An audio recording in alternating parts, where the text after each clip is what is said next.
با مناسبت 31مین سالگرد استقلالیت دولتی جمهوری تاجیکستان، قایقرانان نورسود جوان مؤسسه دولتی مکتب جمهوری مهارت عالی ورزشی عاید به نمودهای عملی و مؤسسه دولتی مکتب جمهوری مهارت عالی ورزشی عاید به نمودهای ورزشی آبی مسابقه کشاد تشکیل و برگزار کردند.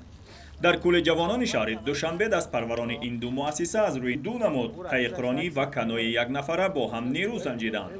رقابت‌ها هم در میان ورزشکاران نمودهای قایقرانی و کانوی در دو مسافه برگزار شد.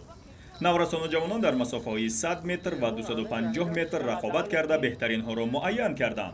در نمود کانوی به مسافه 100 متر کامران شکروف بهترین شده در سگانه، فردوس شریپوف و ابوبکر دامینوف شامل شدند.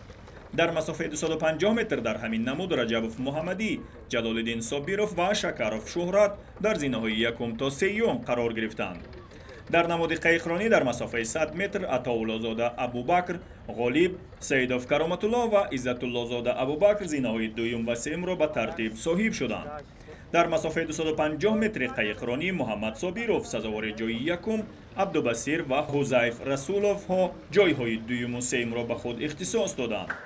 در انجام مراسم رسمی جایزه سپاری صورت گرفته به غالبان مسابقه کشاد قایقرانی مدال افتخارنامه ها سپاریده شدند. بعضی از این جوان ها همین امسال در مسابقه بین‌المللی غالبیت به دست آوردند و میخواهند کشور مستقل ما را در سطح جهان معرفی کنند.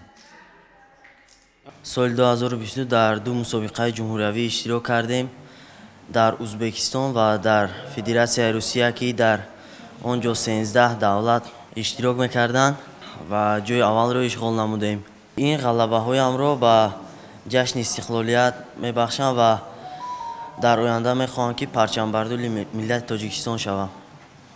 لازم به ذکر است که هم قایقرانی و هم کانوی از سال 1936 همچون نمودی المپی به فهرست بازی‌های المپی تابستانه وارد کرده شده. ورزشکاران از تاجیکستان از سال 1960 در المپیاد اولین حضور خود را به ثبت رسانیدند. امید است این قایقرانان نورسود جوان در آینده با تلاش و کوشش بتوانند دستاورد یوری لبانوف را که در همین رشته قهرمانی المپی شده است تکرار نمایند. فعلا آنها این مسابقه ایدانه را با تبریک مردم تاجیکستان خاتمه بخشیدند.